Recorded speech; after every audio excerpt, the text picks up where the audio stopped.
Ever since the last presidential election in the United States, fake news is one of the most talked about problems plaguing today's media. Although the issue has been debated by journalists before, its effects have grabbed the general public's attention en masse recently. Turkish media has been complaining and debating fake news on social media for years. Among the countless articles on the subject, a sizable portion targeted Facebook and stated that fake news originating from social media played a large part in the 2016 presidential elections between Donald Trump and Hillary Clinton. Similarly, reactions to the Brexit referendum were also added to examples of things that social media needs to take steps to combat the spread of fake news. For more on the subject, look at the Reader's Corner article titled, "What is Your Problem with Facebook?" that was published back in November 27, 2017. Since then, Facebook has indeed been taking steps to curb exposure to fake news sources in the news feeds of their users. Some of the steps they took according to their April 6, 2017, dated update titled, "Working to Stop Misinformation and False News," were better identifying false news through our community and third-party fact-checking organizations so that we can limit its spread, which, in turn, makes it uneconomical. Applying machine learning to assist our response teams in detecting fraud and enforcing our policies against inauthentic spam accounts. Updating our detection of fake accounts on Facebook, which makes spamming at scale much harder. Apart from those technical approaches, Facebook also joined those that have made a set of guidelines for their readers to better spot fake news. After all, an informed and forewarned reader is much less likely to unknowingly help the spread of false information.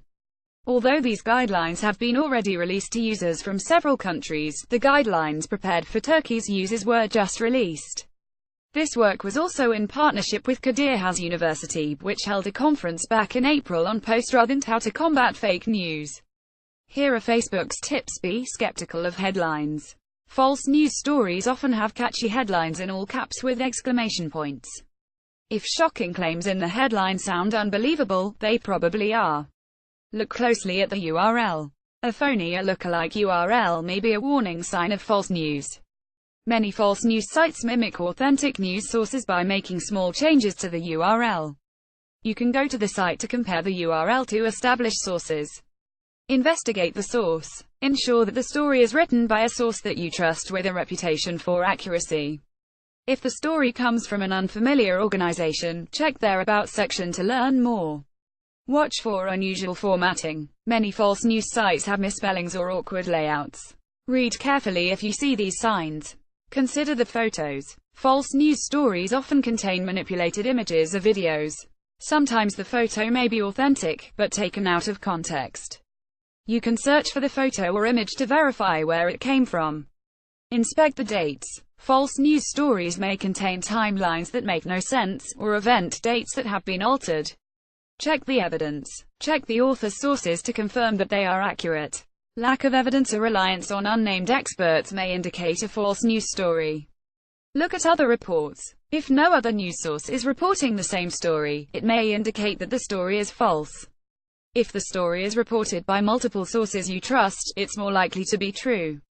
Is the story a joke? Sometimes false news stories can be hard to distinguish from humor or satire. Check whether the source is known for parody, and whether the story's details and tone suggest it may be just for fun.